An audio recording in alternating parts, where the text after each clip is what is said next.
Well, Shabbat Shalom, Shabbat Shalom. Welcome, welcome, world changers. Thank you, Hannah, for the beautiful music. Thank you for blessing us once again with your talent. Amazing as always. Okay, tonight, folks, we got a few things lined up as always. We're going to touch a little bit on the news tonight, as well as, of course, getting into the critical thinking segment as well. We're gonna continue with what we were talking about last night. Intellectual humility. And then we're going to get into Deuteronomy chapter 22, reading that, comparing the manuscripts, and then at the end we'll get into the any other questions and such that may arise in the comment section, if you will. All right, folks, so just before we get into it, let's just see what we have here in the live chat. Now, let's see here. Yeah, we have Calamento says Shabbat Shalom to all. We got Ubaid says hello. Seek the Lord says Shabbat Shalom. Chipmunk says Shabbat Shalom all. Al says Shabbat Shalom all. We have Al over there on Kick also says Shalom from Kick and Troll Band. Thank you very much, Al. Appreciate that. Masi over on TikTok says Shalom there. Or hello there, excuse me. I'm used to reading Shalom there. Masi, hello, hello. And Enoch says Shalom, Shalom. Well, welcome, welcome, folks. Blessings multiplied to you. Blessings multiplied to you and your families. Welcome and blessings. By the way, guys, if you haven't already, please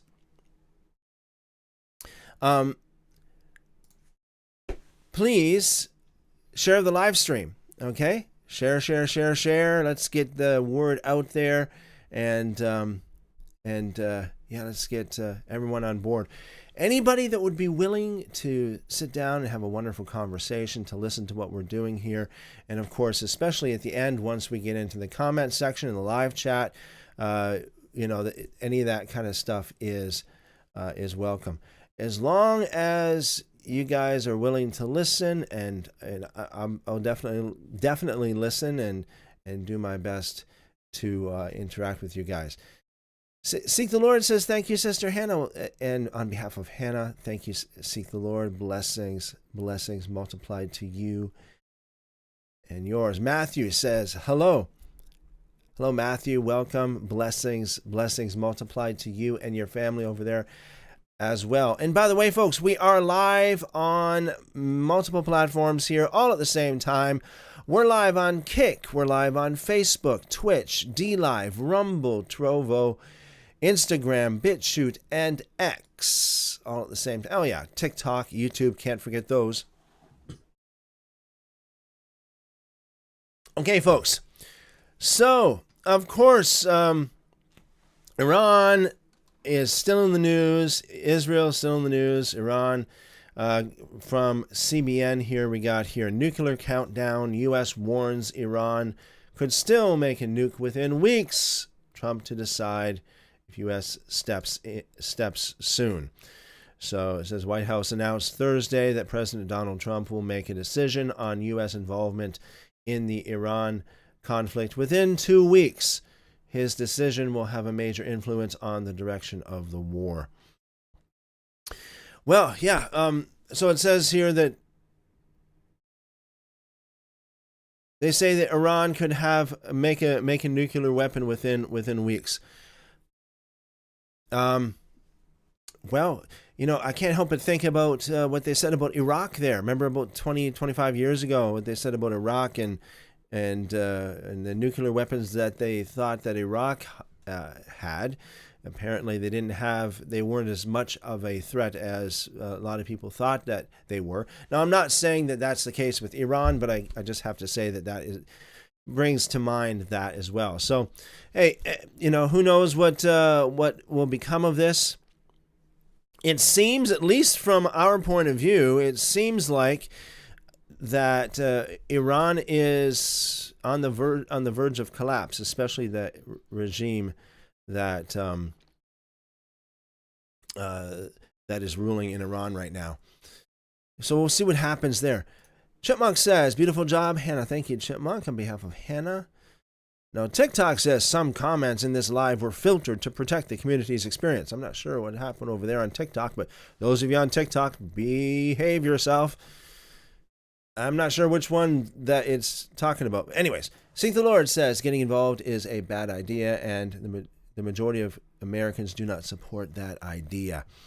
Yeah, we'll see. I think that it could be why that's what President Trump is thinking when he's been waiting for 2 weeks, or waiting, or saying that he will make a decision within 2 weeks. So I know some people might be saying, well, that's too long to wait. But yeah, I hear you, Seek the Lord.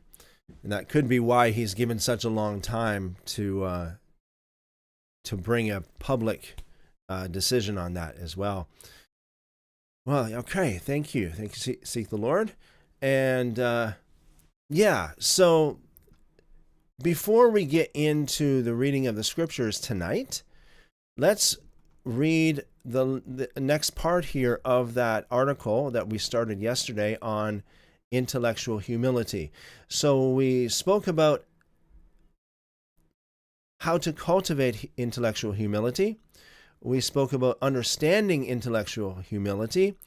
Now, let's read about why is intellectual humility important.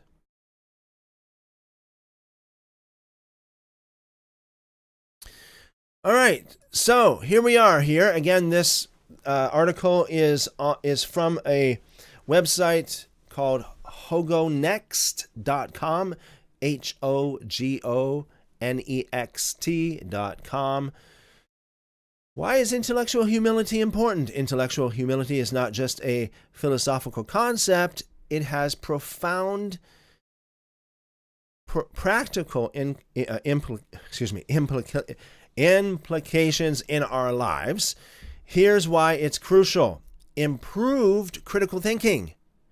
Intellectual humility allows you to approach information with an open mind, evaluate evidence objectively, and consider alternative perspectives.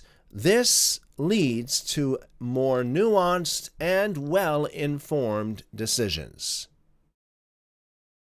Enhanced learning. This is what we want, right? Enhanced learning.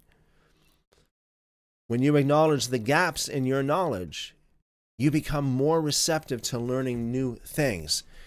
You're willing to listen to others, consider different viewpoints, and revise your understanding based on new information. Stronger relationships. Intellectual humility fosters empathy and understanding in your interaction with others. It allows you to appreciate their perspectives even if you disagree, leading to more constructive and meaningful conversations. Reduced conflict. By recognizing that you might be wrong, you're less likely to become defensive or dismissive in disagreements. This can help de-escalate conflicts and find common ground. Personal growth. Acknowledging your limitations is the first step towards overcoming them. Intellectual humility encourages a growth mindset, motivating you to continually learn and develop. Obstacles to intellectual humility, right? We want to make sure we're avoiding all the obstacles, that's for sure. Joseph says, shalom to you all. Shalom, Joseph. Welcome, and blessings multiplied to you and your family. Yeah, so let's see what the obstacles are here to intellectual humility. We're in the pursuit of intellectual humility tonight here. It says, cultivating intellectual humility is not always easy. Several factors can hinder our ability to embrace this virtue. I love it that it calls it a virtue, an intellectual, that it's pointing out humility. Of course, number one, ego and pride. Our ego often clings to the idea of being right. Admitting we're wrong can feel like a threat to our self-esteem. And this very well could be why a lot of people have a hard time with humility, because they're afraid that they will lose their their image. They're afraid of hurting their ego, their pride. They feel threatened. Their self-esteem feels threatened. But, we shouldn't have our self-esteem in just being right.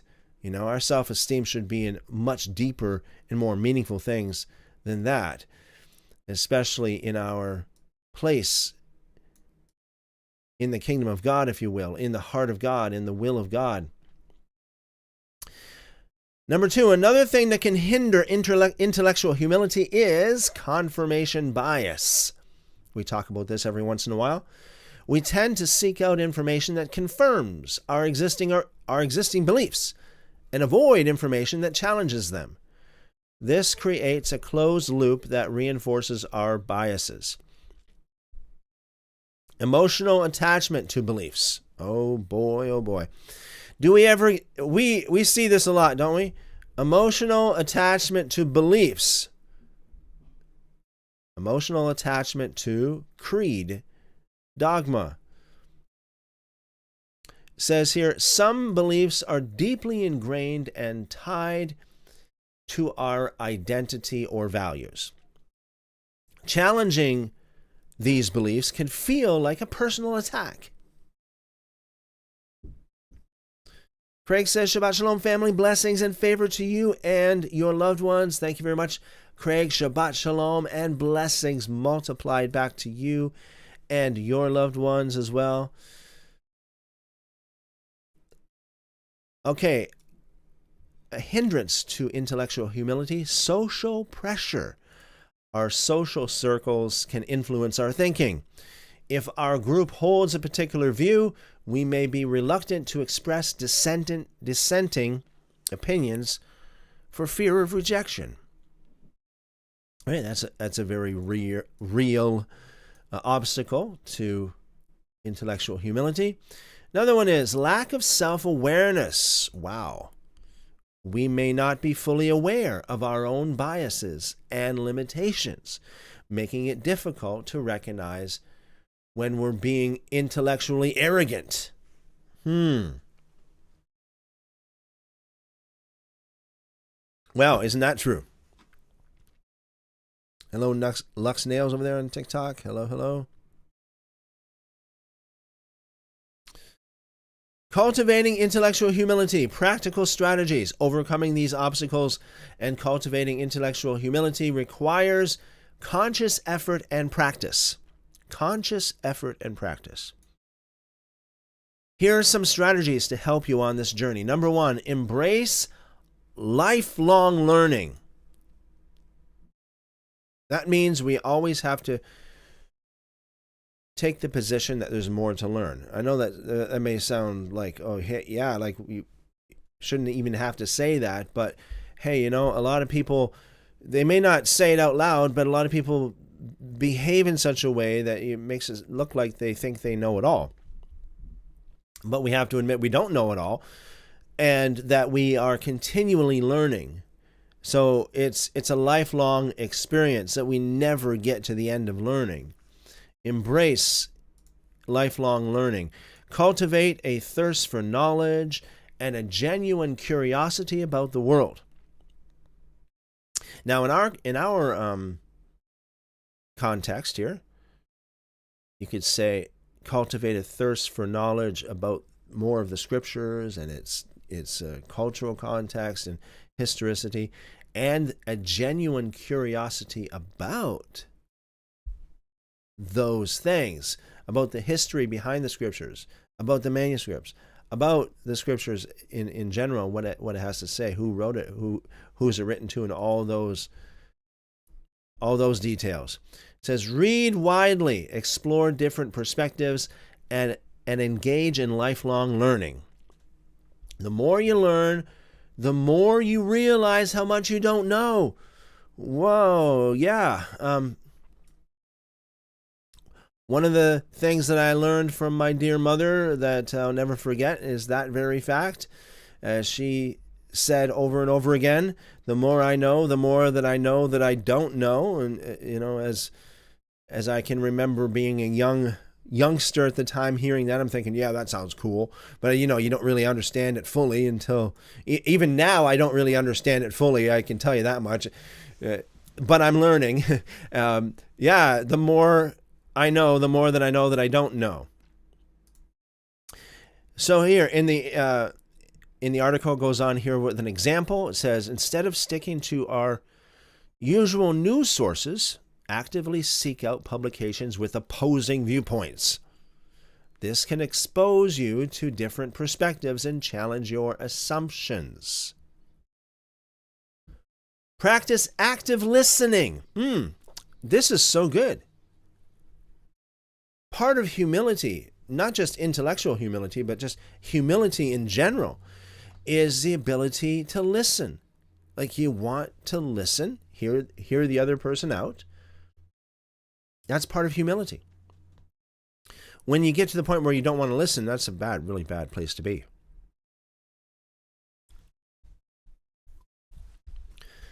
Practice active listening. Truly listen to what others have to say, even if you disagree. Pay attention to their reasoning. Pay attention to their reasoning. In other words, don't listen to just what they're saying, but try to understand why they're saying what they're saying, where they're coming from, what are their mental processes that leads them to say this or to believe this. Pay attention to their reasoning, try to understand their perspective, and ask clarifying questions. Love this. I love this. This is so good. That's the best kind of questions to ask, clarifying questions.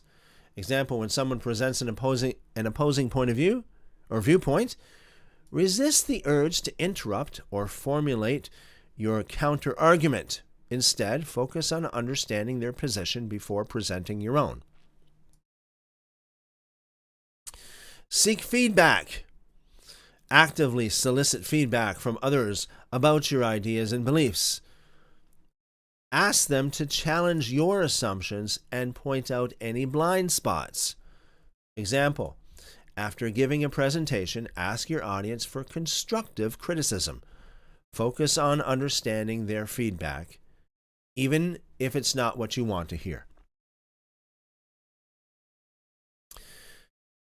That's awesome. Felix says, hi everyone. Hello, Felix. Welcome and blessings. Blessings to you and yours. Megan over there on TikTok, welcome and blessings. By the way, I am, yes, for those of you who are just joining, I am live on YouTube, on TikTok. I'm live on Kick, DLive, Twitch, BitChute, Rumble, Instagram, X, all these different platforms at the same time. Okay, reading a little bit more here about intellectual humility. It's so important, folks, because this is a virtue that is lacking in many times. It's lacking. Number 4, cultivate self-awareness. Reflect on your own biases and assumptions. Consider how your background, experiences, and values might be shaping your perspective. Example, keep a journal to track your reactions to different ideas and opinions. This can help you identify patterns in your thinking and uncover any underlying biases. Number 5, be open to being wrong. Be open to being wrong. Are we all open to being wrong?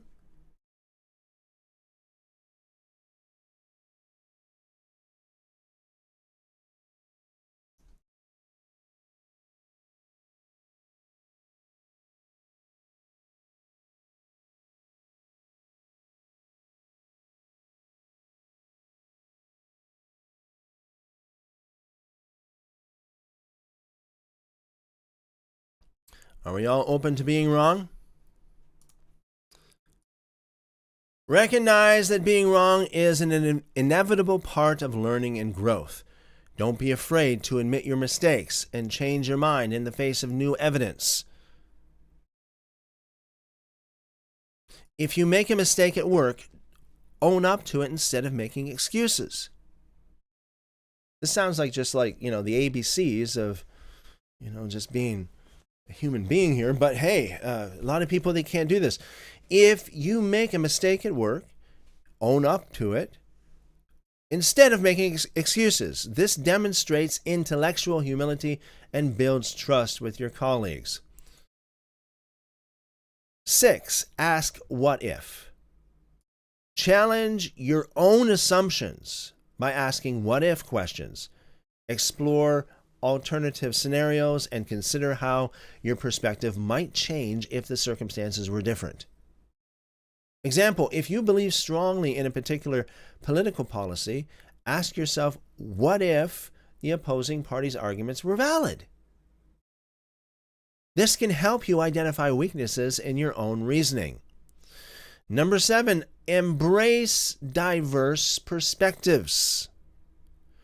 Surround yourself with people from different backgrounds, cultures, and viewpoints. This can broaden your understanding of the world and challenge your assumptions. Example, join a book club that focuses on diverse authors and genres. This can expose you to different perspectives and expand your worldview. Number 8, practice empathy. Try to understand other people's perspectives, even if you disagree with them. Consider their experiences, values, and motivations. An example, if you're having a disagreement with a friend, try to see the situation from their point of view. This can help you understand their perspective and find common ground. Number 9, engage in civil discourse. When discussing controversial topics, maintain a respectful and open-minded attitude. Focus on understanding the other person's perspective, even if you strongly disagree. Example, avoid personal attacks and inflammatory language in online discussions. Instead, focus on presenting your arguments logically and respectfully. Number 10, cultivate a growth mindset. Believe that your intelligence and abilities can be developed through effort and learning. This can help you overcome the fear of being wrong and embrace challenges. Example, instead of viewing mistakes as failures, see them as opportunities for learning and growth. This can help you develop resilience and a more positive attitude towards challenges. Intellectual humility and critical thinking. Intellectual humility is not just a valuable trait in its own right, it's also a key ingredient for effective critical thinking. Here's how it enhances your critical thinking skills. Objectivity. Intellectual humility allows you to approach information with less bias and evaluate evidence more objectively. Open-mindedness. It enables you to consider different perspectives and alternative solutions, leading to more creative problem solving. Curiosity. It fosters a desire to learn and explore, prompting you to ask deeper questions and seek out more information. Skepticism. It encourages you to question assumptions, evaluate evidence critically, and avoid jumping to conclusions. Accuracy. By recognizing the limitations of your knowledge, you're more likely to seek out accurate information and avoid making generalizations. Intellectual humility in action. Real-world examples. The benefits of intellectual humility extend far beyond personal development. It has profound implications for various aspects of life, including science and research. Scientists who embrace intellectual humility are more likely to conduct rigorous research, acknowledge limitations in their findings, and revise their theories based on new evidence. This leads to more accurate and reliable scientific progress. If I may add, you could say this leads to more truth. Simply more truth. Intellectual humility. Hubert says, Shabbat Shalom, Shabbat Shalom. Hubert's welcome and blessings, blessings multiplied to you and your family. Okay, a few more here before we're done. Politics and governance. Politics and governance. Leaders who demonstrate intellectual humility are more likely to listen to diverse perspectives, consider the consequences of their decisions, and admit their mistakes. This can lead to more effective and just governance. Education. Teachers who cultivate intellectual humility create a more open and inclusive learning environment where students feel comfortable asking questions, challenging ideas, and expressing their own opinions. Healthcare. Doctors who practice intellectual humility are more likely to listen to their patients, consider different diagnoses, and seek second opinions when necessary. This can lead to better patient outcomes. Business and innovation. Leaders who foster intellectual humility in their organizations encourage collaboration, creativity, and willingness to learn from mistakes. This can lead to greater innovation and success. Just before I get to the conclusion here, folks, if you run a company, if you hire employees, look for intellectual humility. If you're looking to hire someone who has authority, look for humility. Seek the Lord says very important. Awesome. Yes, it is very important. Absolutely. It's so important to put people in important positions that have intellectual humility. And that means voting. Okay? Voting. If you go to the polls, vote.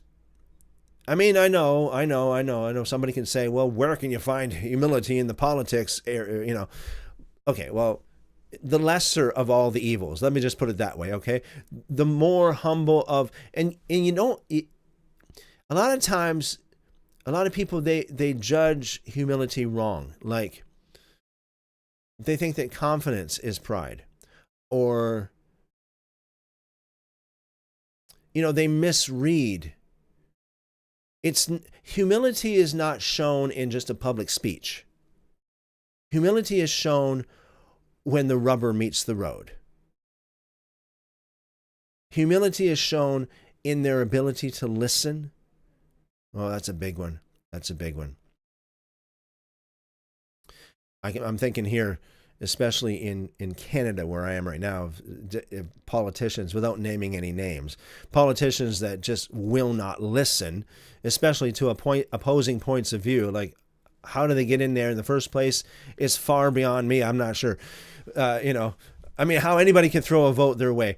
But anyways, yes, any kind of leader, whether it's a leader in the home, whether you are, looking for a leader to lead, whether it's a teacher, any kind of leader whatsoever, any kind of position of authority, or if you're hiring somebody else, or if you're going to hire someone who's going to be a supervisor over somebody else, you got to look for humility. So important. The ability to listen. Okay, where we got here? This article, the conclusion, pretty short.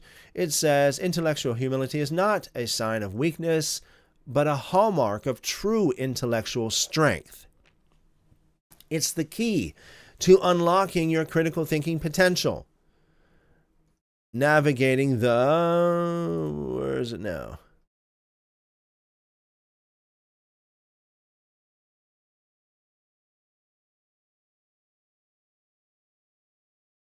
Looks like it's cut short. What's going on with this? Navigating Hold on, folks. Sorry about this.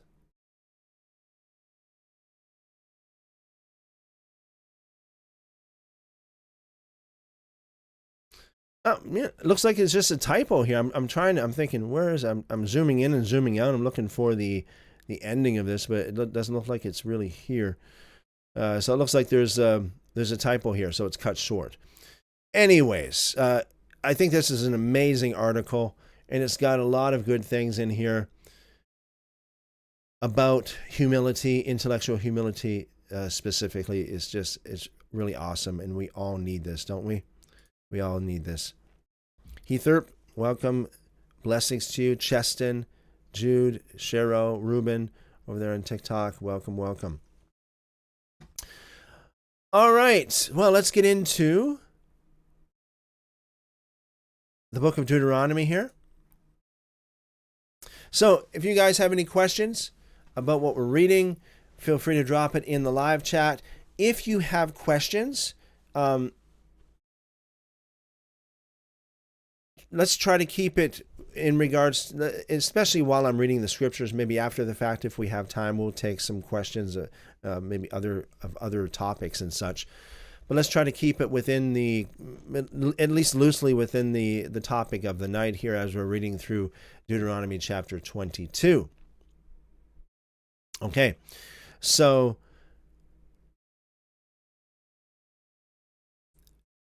another thing too, I'd like to make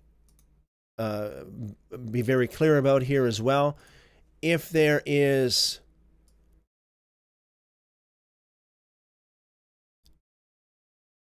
questions from members of the channel will absolutely take priority over everything else. That's not even a question. Okay, members of the channel will be absolutely prioritized over any other questions. And by the way, if you're listening to this and if you're not a member of the channel yet, please consider becoming one if you find any value here.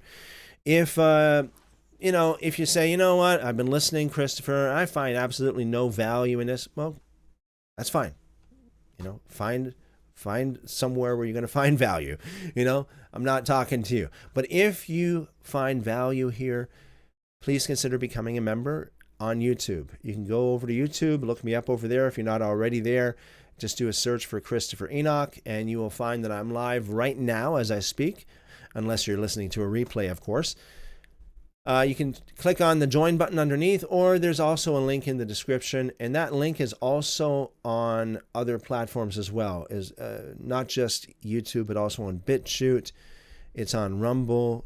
It's on Facebook as well. So please do consider doing that if you find any value here.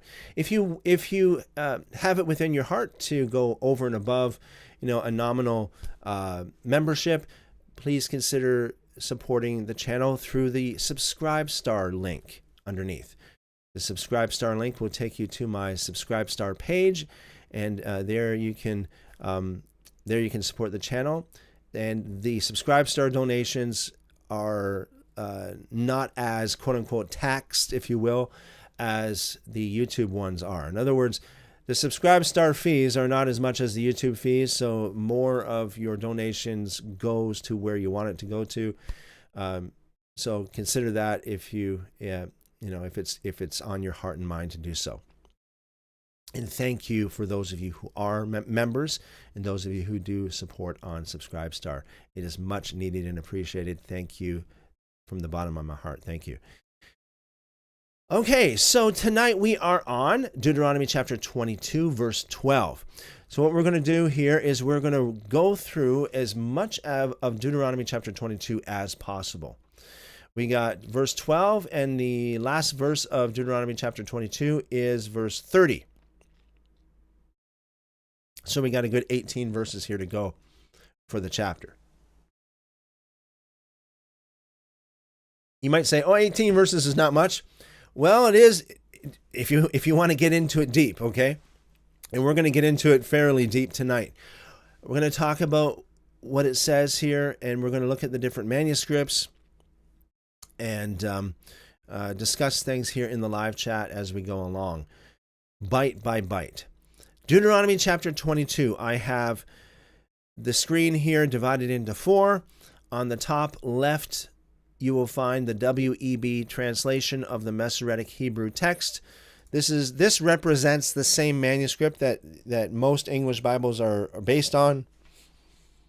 The King James, New King James, NIV, NASB, CSV, CSB, most of those SVs, okay, RSVs, RSV, ASV. Most of the English Bible are based upon the manuscript that the WEB is based on. The top right, you will find the Brenton English translation of the Septuagint, otherwise known as the Brenton Septuagint. The bottom left, you will find the English translation of the Syriac, Aramaic text. So this would have been the text that would have been in Yeshua's own native language, in Aramaic, translated into English. This particular translation is called the HPBT. Sometimes it's called the HBPT, depending on which way you want to say it, and it is the Peshitta Holy Bible Translated. So it's the HP. I know it's confusing here, but the acronym is HPBT, which would be the Holy Peshitta Bible Translation. So this that's in the bottom left-hand corner, and then we have the Vulgate in the bottom right. This is an English translation of the Latin Vulgate, translated by Jerome, and this is actually a quite antiquated text. You would be surprised, dating all the way back to like the 6th, 7th century. It goes way back then, over 1,000 years old. It's actually older than the Masoretic text, actually, finalized. And then we have the Targum. The Targum is also an old text. And I have a hard copy of the Samaritan text as well. So we're going to be comparing all of these tonight. Verse 12 of the WEB translation, the Masoretic text, it says, "You shall make yourselves fringes on the four corners of your cloak with which you cover yourself." Okay, so these are what the Jews would call, in the Hebrew, tzitzit. If you see the tassels that Jews wear, you usually see them hanging out from underneath their shirt, if you will, around the corners of their shirt. Tassels with the blue thread. We're talking about that the past few nights. So that is what this is talking about. Now I'm gonna read from all these. Well, you know what? Let me see. The Samaritan.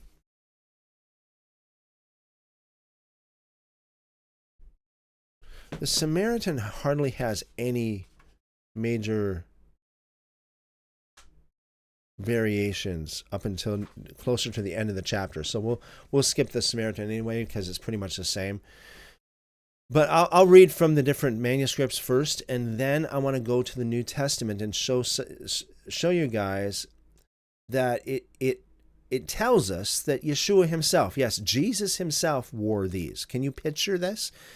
You wouldn't see this in the in the paintings and in the I don't know of any movie that shows Jesus walking around with the blue threads and the tassels hanging out.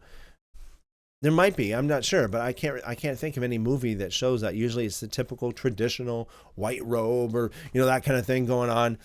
But hey, I'm going to give you evidence here after we compare the manuscripts that yes, Yeshua did wear these fringes, if you will, the tzitzit.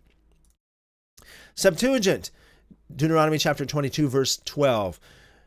You shall make fringes on the four borders of your garments, with which soever you may be clothed. So here it says borders of your garments instead of corners of your garments.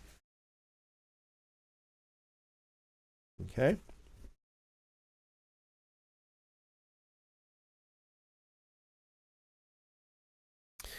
And then we got the Syriac, Aramaic, and down here in the bottom left, make fringes for yourself on the four corners of your cloak with which you are covered.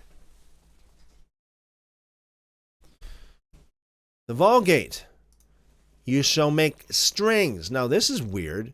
It says strings here instead of fringes.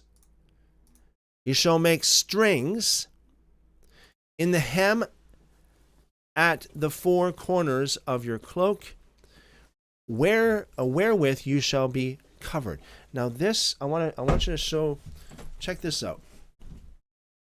Strings in the hem. We'll come back to this. Strings in the hem.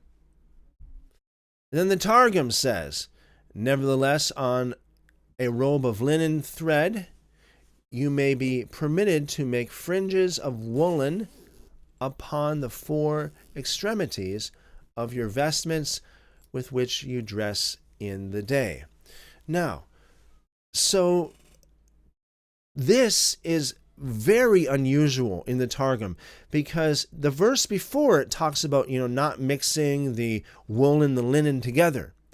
And then it says in verse 12, nevertheless, on a robe of linen thread, you may be permitted to make fringes of wool upon the four extremities of your garments with which you dress in the day. So that is very interesting. In other words, the commandment for the seat overrides the commandment that just comes before that, which is not to mix wool and linen. So that, according to the Targum, that's what it says. Does it not? Here I have, which I showed before. This is seat. Okay, with and you know what? This does not do it justice, because the color of this is a whole lot brighter than what you see here on the screen. It's just the color correction I think is going on here. But this blue is actually like a sky blue. Now what I have here is seat, and the blue thread that is made from what they call techelet, which is the blue dye that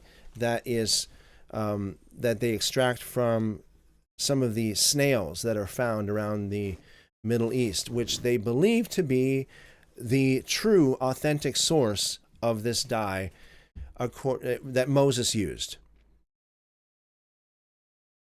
Okay? So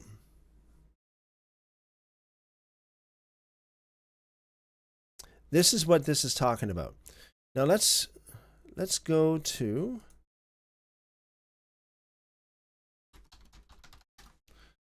the New Testament.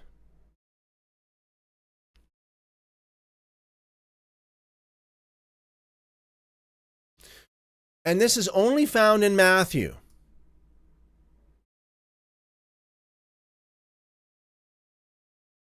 Which I find is very interesting, because Matthew presents Yeshua in more of a Jewish light than any of the other Gospels.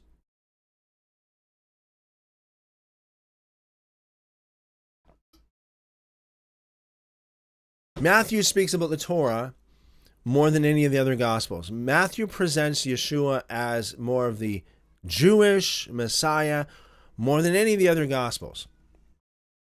So, really, to no surprise, we have this only in Matthew. And I'll show you over here on the left-hand side. Matthew chapter 9, verse 20. And behold, a woman which was diseased with an issue of blood 12 years came behind him and touched the hem of his garment. And later on in Matthew, it says, and besought him that might only touch the hem of his garment, and as many as touched were made perfectly whole. So there are two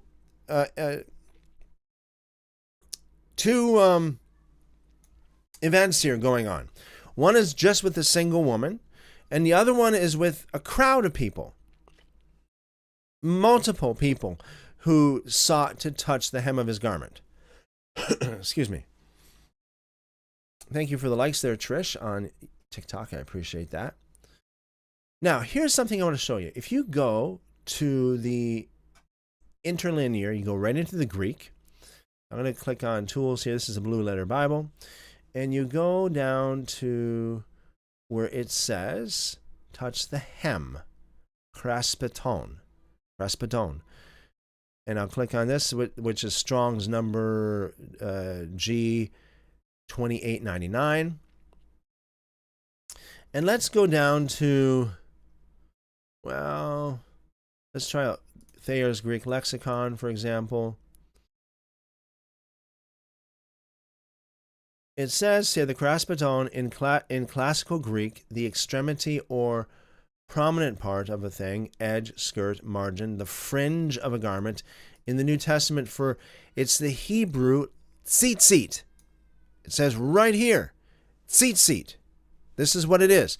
That is a little appendage hanging down from the edge of the mantle or cloak, made of twisted wool, a tassel, tuft. The Jews had such appendages attached to their mantles to remind them of the law, according to Numbers chapter 15, verse 37.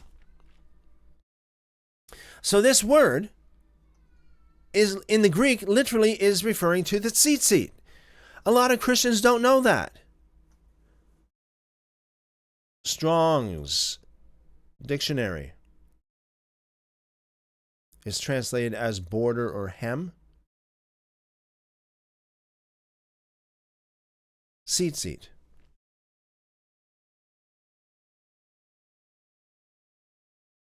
Isn't that interesting?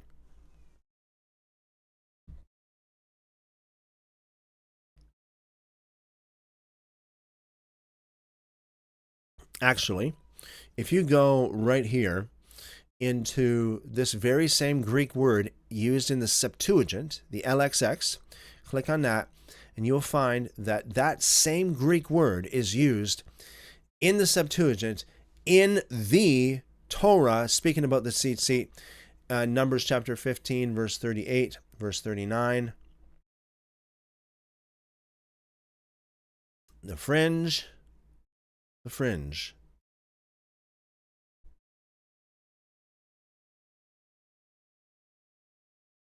Okay.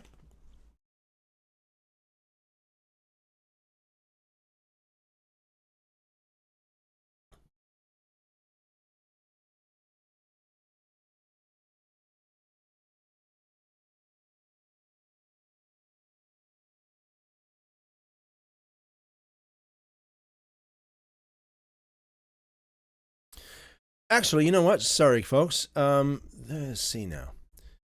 According to this thing here, so before the term hem of his garment appeared only in Matthew. So let me, I'll just prove this here. Just want to prove this to you guys so you know I'm not just saying this. You go to the Blue Letter Bible and you type, let's say, hem of his garment. Okay, you do a search for that, and that will be only found in Matthew. The hem of his garment. However, the actual Greek word craspeton is found, okay, slight correction here, folks. The term hem of his garment is only found in Matthew, but the actual word itself is also found in Mark and in Luke. So in Mark, it says in Mark chapter 6, verse 56, and whithersoever he entered into villages or cities or country, they laid the sick in the streets and besought him that they might touch but the border of his garment. So it says border instead of hem. That's the reason why it didn't show up in the first one. So yes, it is found also in Mark and in Luke.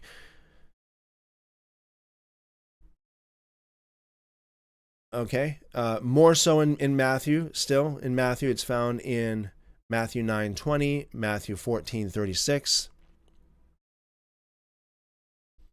Matthew 23 talks about the Pharisees and their tzitzit. However, it is found in Mark as well, Mark 6:56 and Luke 8:44.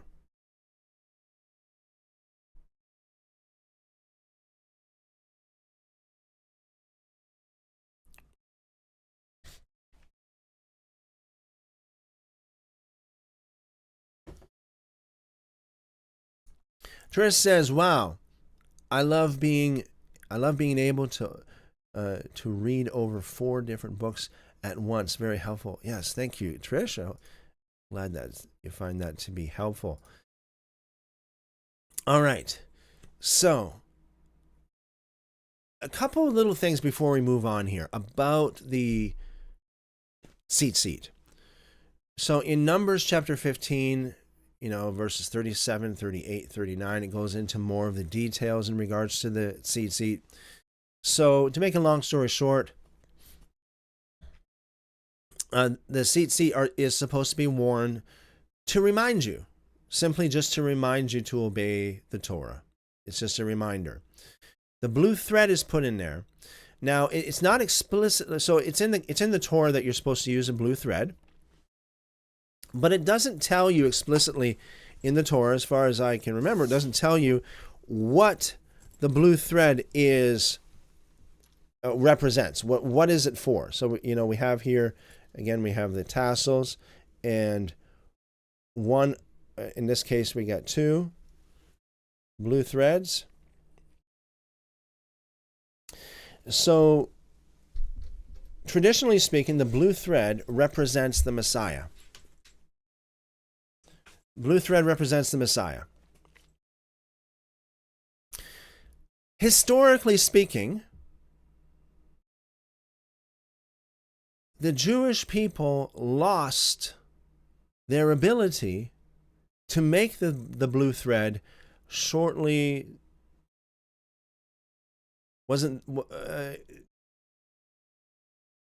after they were dispersed out of the land of Israel. So it would have been in the early centuries, they lost their ability to produce the blue thread. So, seeing that the blue thread represents the Messiah,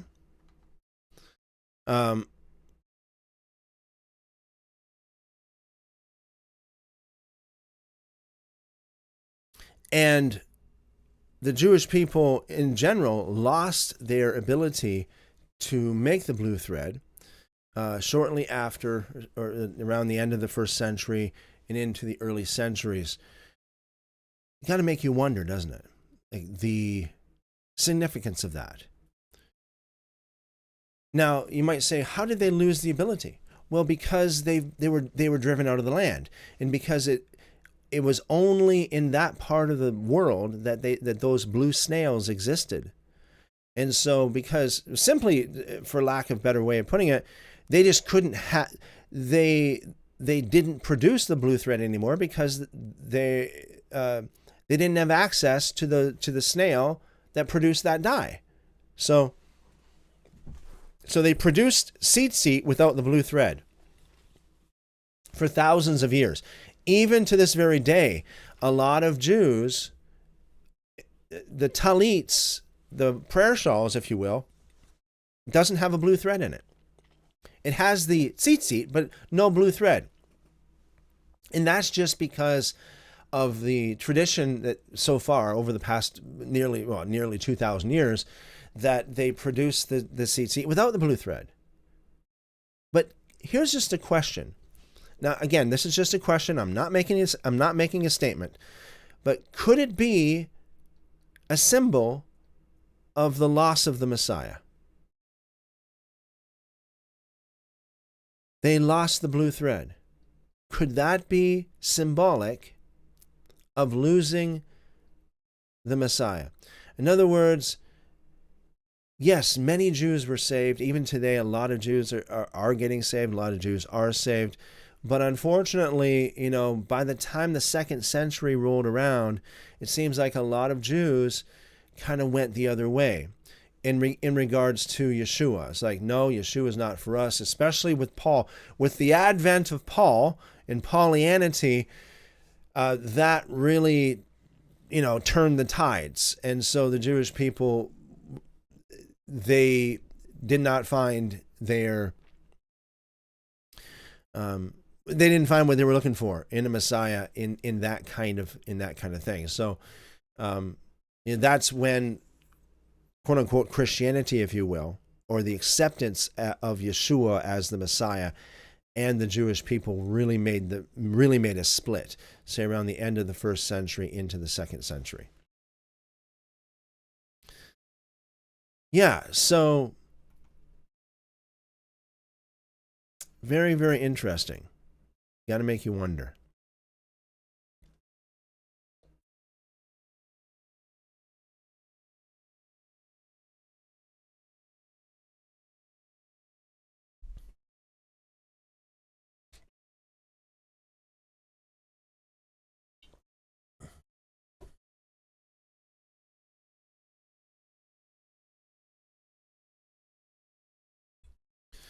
Okay, excuse me, folks.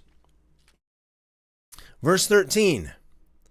Verse 13. If any man takes a wife and goes into her, hates her, accuses her of shameful things, gives her a bad name, and says, I took this woman, and when I came near to her, I didn't find in her tokens of virginity, then the young lady's father and mother shall take and bring the tokens of the young lady's virginity to the elders of the city in the gate. The young lady's father shall tell the elders, I gave my daughter to this man as his wife, and he hates her. Behold, he has accused her of shameful things, saying, I didn't find in your daughter the tokens of virginity. Yet these are the tokens of my daughter's virginity. They shall spread the cloth before the elders of the city. The elders of that city shall take the man and chastise him. Okay, let's stop there for a second. So that's a good 5 verses there. The Septuagint. The Septuagint says, and if anyone should take a wife and dwell with her and hate her, and attach to her reproachful words, and bring against her an evil name, and say, I took this woman, and when I came to her, I found not her tokens of virginity. Then the father and the mother of the damsel shall take and bring out the damsel's tokens of virginity to the elders of the city to the gate. Okay. I'm going to keep everything here lined up with the Masoretic text. Verse 16, the father of the damsel shall say to the elders, I gave this my daughter to this man for a wife, and now he has hated her, and attaches reproachful words to her, saying, I have not found tokens of virginity with your daughter, and these are the tokens of my daughter's virginity. Again, we have evidence being produced. Very important to produce evidence. In all things, God is a God of evidence. He doesn't just expect you just to believe. There needs to be evidence. The Septuagint goes on to say here, and they shall unfold the garment before the elders of the city. And the elders of that city shall take that man and shall chastise him. Syriac says, and when a man shall take a wife and will enter into her, and he will hate her, and he will conduct an accusation after her with words, and will bring out an evil name upon her, and say, I have taken this woman, and I had sexual intercourse with her, and I have not found her a virgin. The father of the girl and her mother shall take and bring out the tokens of the virginity of the daughter to the elders of the city at the gate. The father of the girl shall say to the elders, I have given my daughter to this man as a wife, and he hates her. And behold, he conducts an accusation after her with words, and says, I have not found your daughter a virgin. And these are the tokens of virginity of my daughter, and they shall spread the cloth before the elders of the town. And the elders of the town shall take that man, and they shall discipline him. Vulgate, if a man marry a wife and afterwards hate her, and seek occasions to put her away, laying to her charge a very ill name, and say, I took this woman to wife, and going into her I found her not a virgin. Her father and mother shall take her, and shall bring with them the tokens of her virginity to the ancients of the city that are in the gate. And the father shall say, I gave my daughter unto this man to wife, and because he hates her, he lays to her charge a very ill name, so as to say, I found not your daughter a virgin. And behold, these are the tokens of my daughter's virginity, and they shall spread the cloth before the ancients of the city. And the ancients of that city shall take that man and beat him. It sounds a little bit crude, right? So in the Masoretic text here, the WEB, it says just simply chastise him. Same with the Septuagint, chastise him. In the Syriac, it says discipline him. But the Vulgate, well, it just comes right out and just says beat him.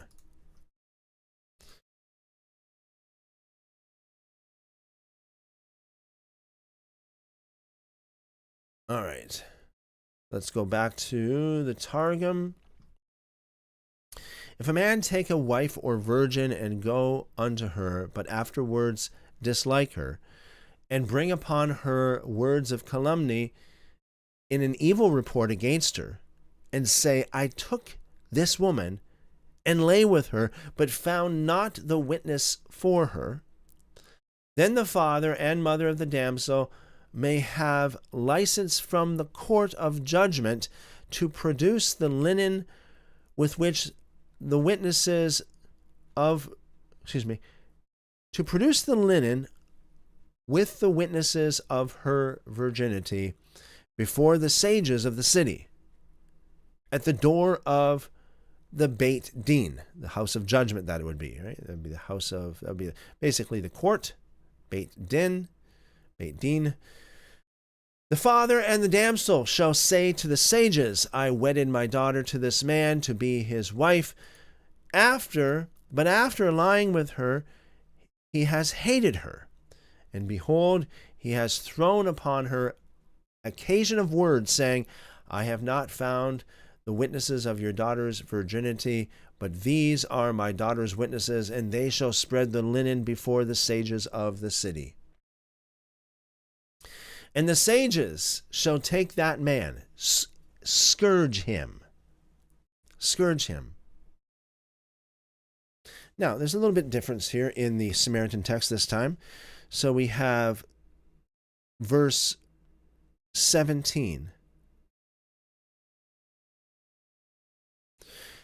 The difference is very minor, you may say. However, it is a difference. So in the Masoretic text says in verse 17, Behold, he has charged with shameful deeds. I have not found in your daughter the tokens of virginity, and yet these are the tokens of my daughter's virginity, and they shall spread the garments before the elders of the city. The Samaritan says, and he shall spread the garment before the elders of the city.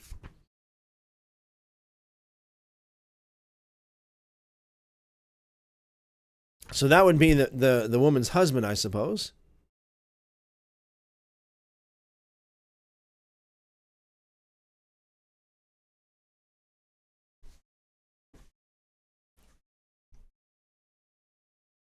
Voice of One, welcome and blessings multiplied to you and your family, Voice of One. And thank you for liking the live. I appreciate that. All right, so we got verse 19, Masoretic text. They shall fine him 100 shekels of silver and give them to the father of the young lady, because he has given a bad name to a virgin of Israel. She shall be his wife, he may not put her away all his days. So notice how serious it is to give someone a bad name, especially when that person doesn't deserve it. Notice how serious it is to give somebody a bad name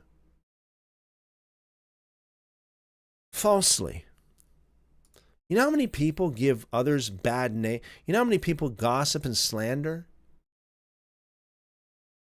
And a lot of times it's false, right? Serious stuff.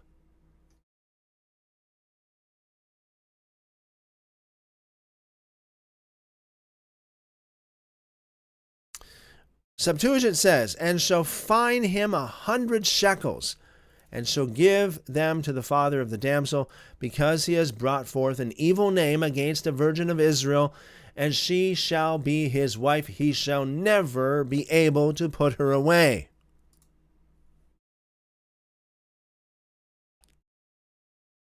Syriac says, verse 19, and they shall fine him 100 silver coins, and they shall give to the father of the girl, because he has brought forth a bad name on a virgin daughter of Israel, and she will be a wife to him, and he will not be authorized to divorce her all of his days.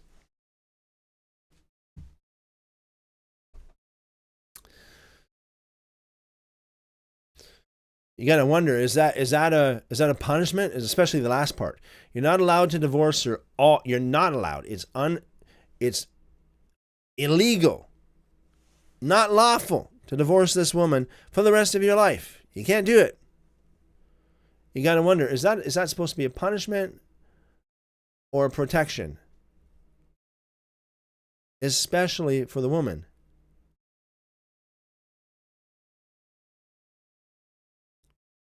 Chipmunk says, I wouldn't want to be married to a guy like that. Oh, that's a very good point, too. A very good point, yeah. Now, is that a punishment for both of them? or is that protection, or what is that? Okay. So the Vulgate says, condemning him besides in 100 sickles of silver.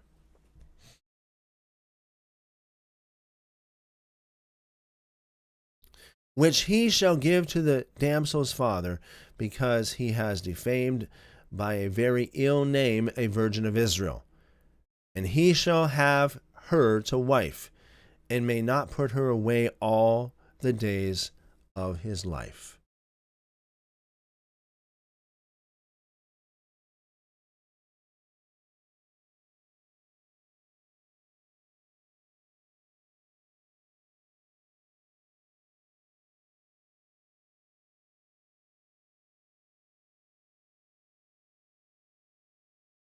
Targum, and fine him 100 shekels of silver, and give to the father of the damsel, because he had brought out an evil report against an upright virgin of Israel, and she shall be his wife, nor shall he have power to put her away all his days.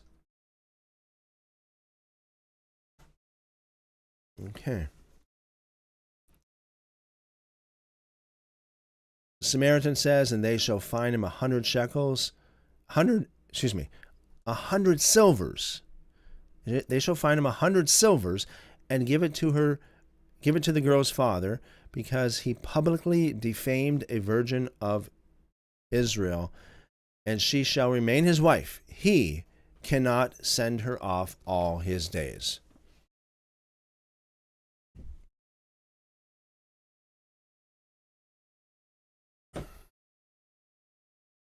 Denise, welcome. Cliff, welcome. Welcome over there on TikTok.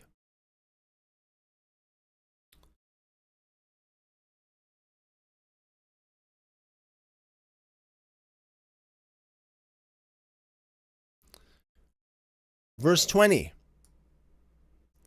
Masoretic text. But if this thing is true, that the tokens of virginity were not found in the young lady, then they shall bring out the young lady to the door of her father's house, and the men of her city shall stone her to death with stones, because she has done folly in Israel to play the prostitute in her father's house. So you shall remove the evil from among you. Verse 20, Septuagint. But if the report be true, and the tokens of virginity be not found for the damsel, then they shall bring out the damsel to the doors of her father's house, and shall stone her with stones, and she shall die, because she has wrought folly among the children of Israel, to defile the house of her father by whoring. You shall remove the evil from among you.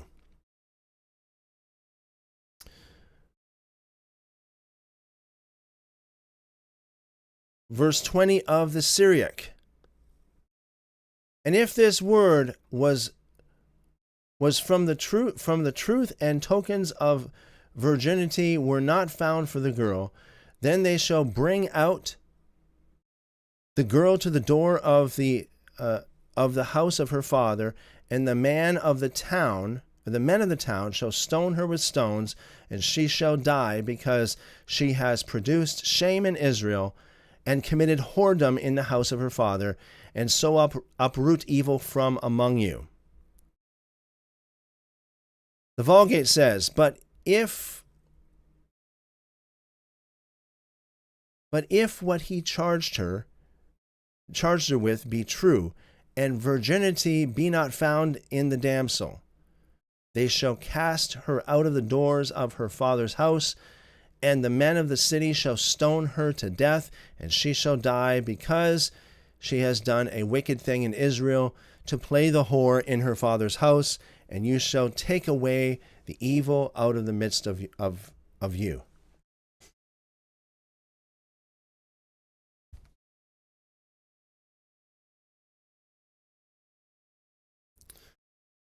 Targum, but if that word be true, and the witness of virginity were not found with the damsel, then shall they bring her forth to the door of her father's house, and the men of that city shall stone her with stones, that she die. For she has wrought dishonor in Israel, in bringing the ill fame of whoredom against her father's house, and so shall they put away the evildoer from Israel.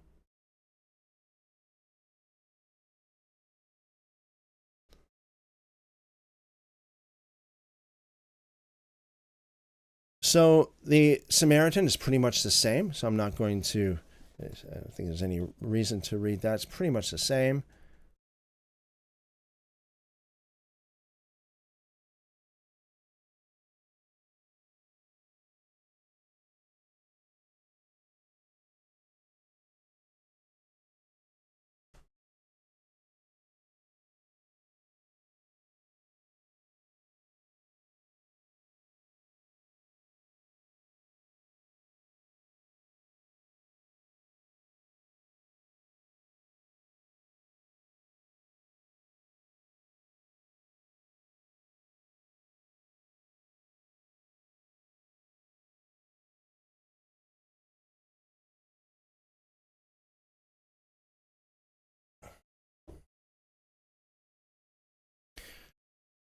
Thank you, Seek the Lord. Thank you for keeping things under control there, Seek the Lord. And just a little heads up as well. Very interesting that we do have somebody in the chat that is very, very verbose all of a sudden.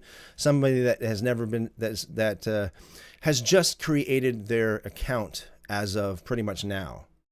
Okay? Just wanted to put that out there. Somebody's in the chat that is very verbose, that just somehow just created their account as of today. Anyways, yeah, that's worth noting.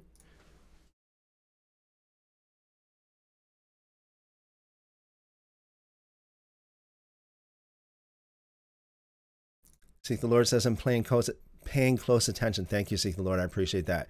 Awesome. I appreciate that so much. Blessings. Deuteronomy chapter 22, verse 22. Masoretic text. If a man is found lying with a woman married to a husband, then they shall both die. The man who lay with the woman and the woman. So you shall remove the evil from Israel. Septuagint. If a man be found lying with a woman married to a man, you shall kill them both. The man that lay with the woman and the woman, so shall you remove the wicked out of Israel.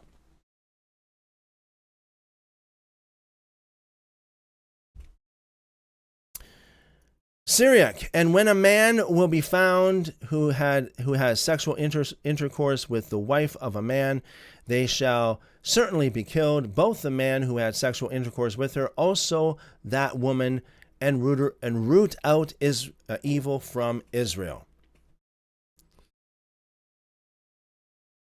Vulgate. If a man lie with another man's wife, sorry about that, folks. If a man lie with another man's wife, they shall both die. That is to say, the adulterer and the adulteress, you shall take away evil out of Israel. Targum. If a man be found lying with another's wife, both of them shall be put to death. The male who has lain with the woman and the woman, even if she be with child, they shall not wait until she is delivered, but in the same hour they shall put them to death by strangulation with a napkin, and cast away the evildoer from Israel. Wow, now that is quite something, to say the least, isn't it? So the Targum puts a lot more detail in it than we got in the other manuscripts. Okay, so Deuteronomy chapter 22, verse 22. If a man is found lying with a married woman, then both of them shall die. The man who lay with the woman and the woman, you shall purge the evil from Israel.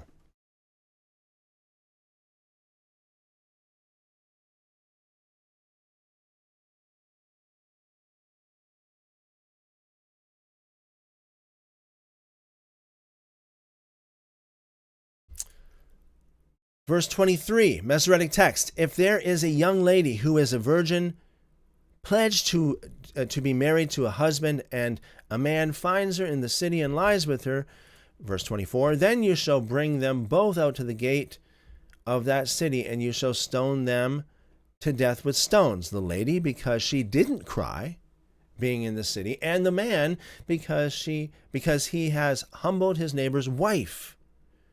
So you shall remove the evil from among you. Verse 23 of the Septuagint. And if there be a young damsel espoused to a man, and a man should have found her in the city and have lain with her,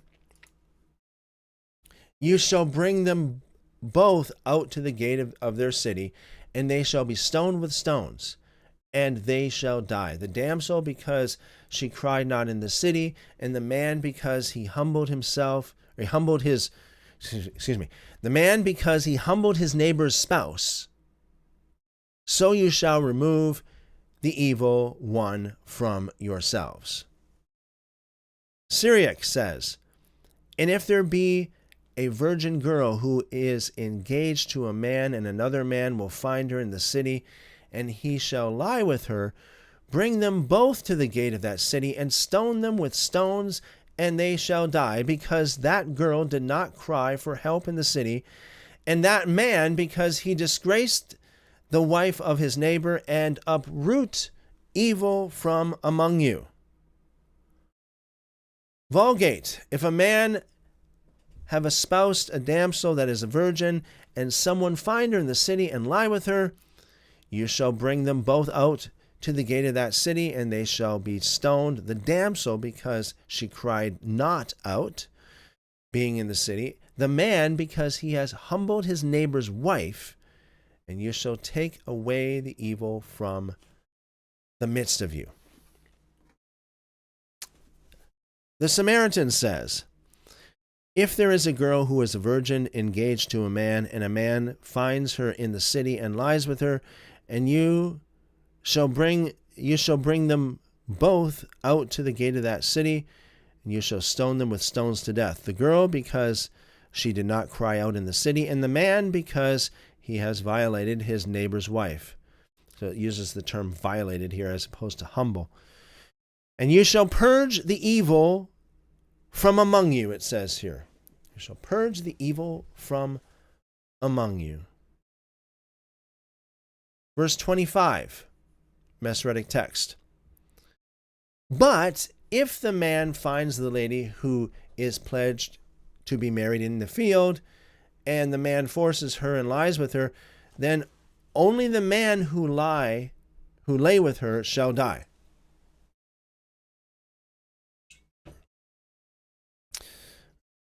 Oh, and by the way, Yehada, like really, and M, welcome, welcome, welcome. Good to see you back, especially like really. Hope all is well. Like really, we're reading through Deuteronomy 22, and you know what we're going to do? Let's just go to the end. We'll read to the end of Deuteronomy 22 tonight.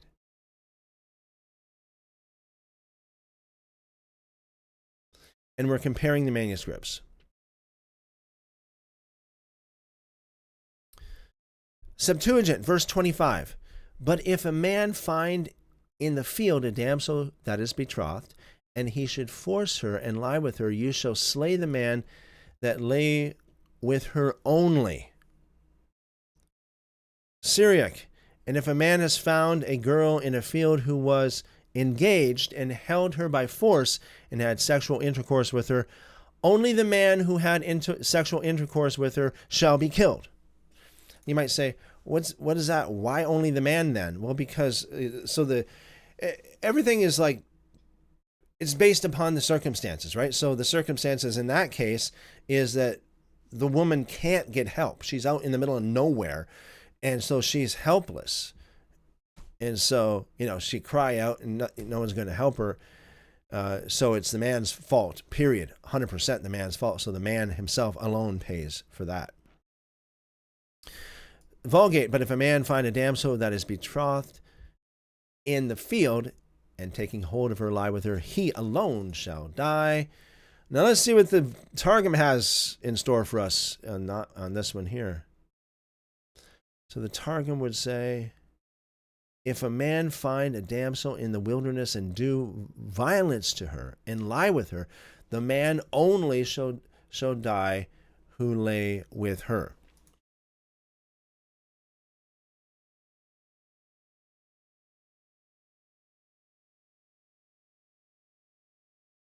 Okay. And the Samaritan. And if in the field the man finds the girl who is engaged, and the man forces her and lies with her, then only the man who lies with her shall die.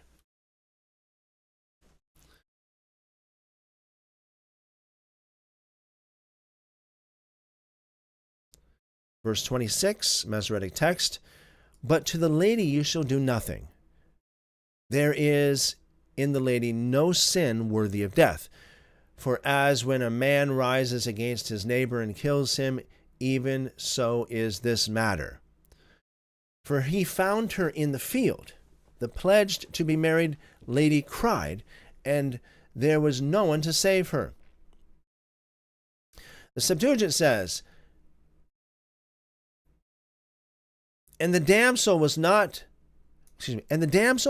committed a sin worthy of death, as if a man should rise up against his neighbor, slay him. So is this thing. Because he found her in the field, the betrothed damsel cried, and there was none to help her.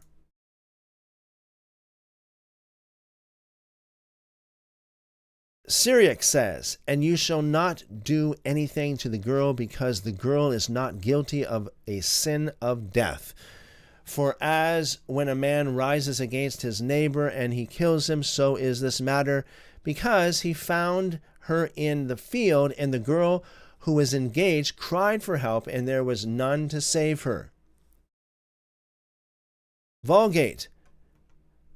The damsel shall suffer nothing, neither is she guilty of death. For as a robber rises against his brother and takes away his life, so also did the damsel suffer. She was alone in the field. She cried, and there was no man to help her. Targum. For the damsel is not guilty of death, but her husband may put her away from him by a bill of divorcement.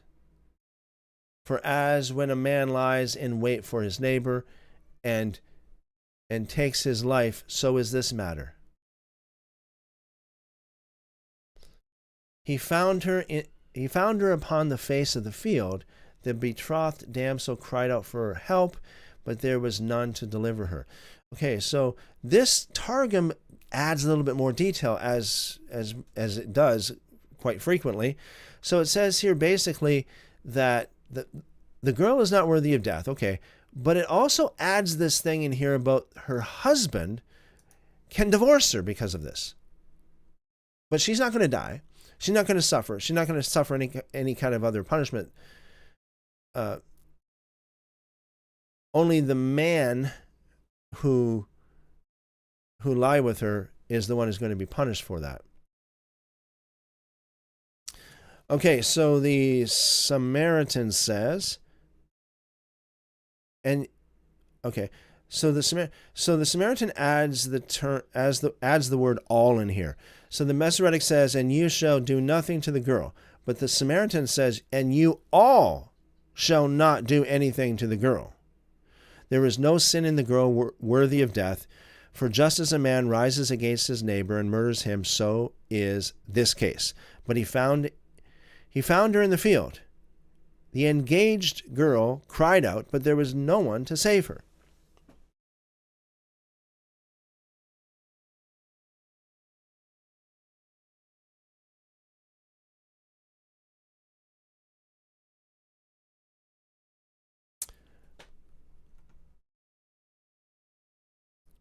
Masoretic text, if a man finds a lady who is a virgin, who is not pledged to be married, grabs her and lies with her, and they are found, then the man who lay with her shall give to the lady's father 50 shekels of silver. She shall be his wife, because he has humbled her. He may not put her away all his days. Septuagint. And if anyone should find a young virgin who has not been betrothed, and should force her and lie with her and be found, the man who lay with her shall give to the father of the damsel 50 silver didrachms.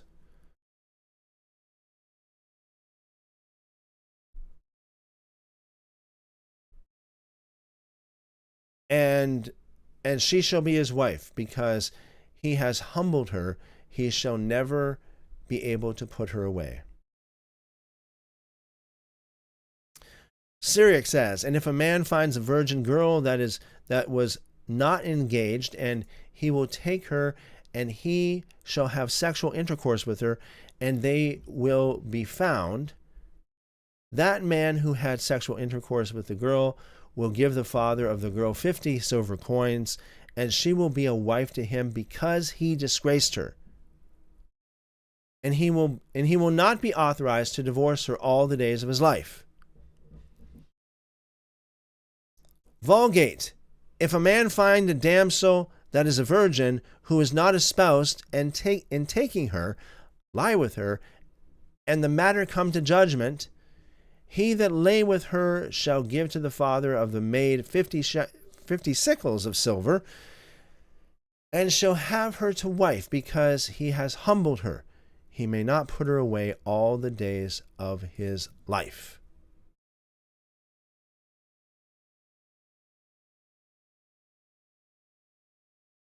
Targum. If a man find a damsel who is not betrothed, and seize and lie with her, and they be found, then the man who lay with her shall give to her father as a fine for her dishonor 50 shekels of silver, and she shall be his wife, because he humbled her, nor shall he have power to put her away by divorcement all his days. And the Samaritan, if a man finds a girl who is a virgin, who is not engaged, and seizes her, and lies with her, and they are discovered, and the man who lay with her shall give to the girl's father 50 silvers, and she shall become his wife, because he has tortured her. He cannot send her off all his days.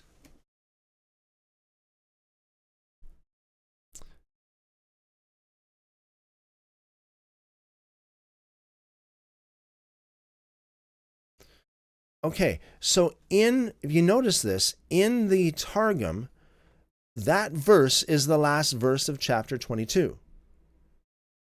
In the Samaritan, that verse is the last verse of chapter 22. However, in the other manuscripts, in the Masoretic, in the Septuagint, in the Syriac, and in the Vulgate, there's one more verse. Now you might say, what happened here? Did we lose a verse? Well, not really, because this verse is the first verse of the next chapter in the Samaritan and in the Targum. So it's the same verse. So the Samaritan says here, chapter 23, verse 1, and a man shall not take his father's wife, and shall not uncover his father's skirt. But that's the first verse of chapter 23. In the Masoretic here, in the WEB translation, it's the last verse of chapter 22. A man shall not take his father's wife, and shall not uncover his father's skirt. Same with the Septuagint. A man shall not take his father's wife, and shall not uncover his father's skirt. Syriac, a man shall not take the wife of his father, and shall not lay open the skirt of his father. And the Vulgate, no man shall take his father's wife, nor remove his covering. Let's see what it says in the Targum here. That'll be the first verse of chapter 23. A man shall not take a wife who is bowed down or violated, or who has had intercourse with his father, much less his father's wife, nor disclose the skirt that covers his father. Oh, yeah. So there we got a little bit more information, as usual, in the Targum.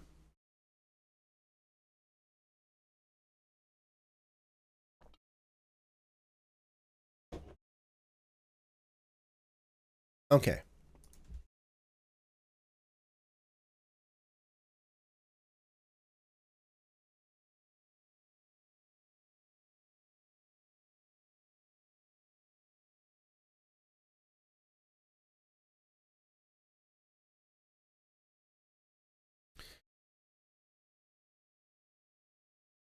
Chipmunk says, humbled. Does that word have a different meaning there?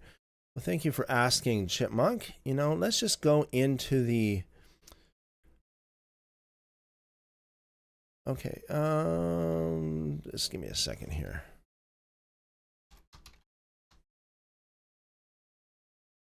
So you're talking about verse 24 and verse 29. Verse 24 and verse 29. Let's just dig into the Hebrew dictionary here, and let's just see what it says. Verse 24. Over here on the left-hand side. Verse 24, going to the interlinear.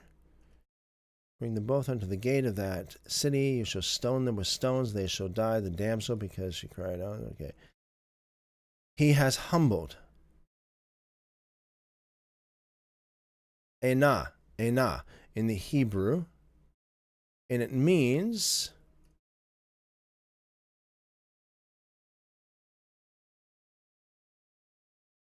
Okay, primitive root possibly rather identical to, or identical with Hebrew Strong's Hebrews 60:30, through the idea of looking down or browbeating, to depress literally or figuratively. To depress literally or figuratively. Transitive or intransitive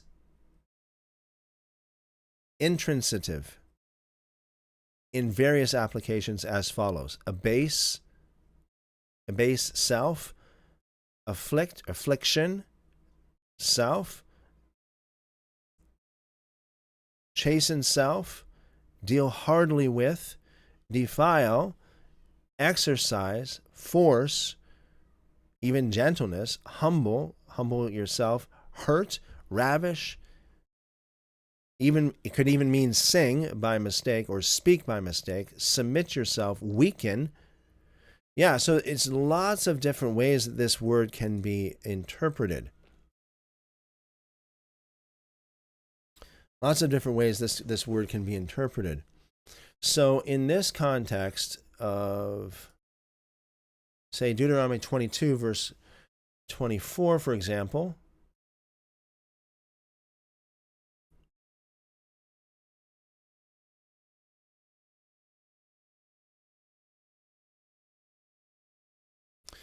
I'll just go to verse 28, a little bit easier to talk to verse 28. Starting with verse 28 and verse 29, if a man finds a lady who is a virgin, who is not pledged to be married, grabs her and lies with her, and they are found, then the man who lay with her shall give to the lady's father 50 shekels of silver. She shall be his wife because he has humbled her. He may not put her away all his days. Yeah, so yeah, I would take this to mean like the affliction and the pain that she went through. So I would take that in a figurative way. Chipmunk.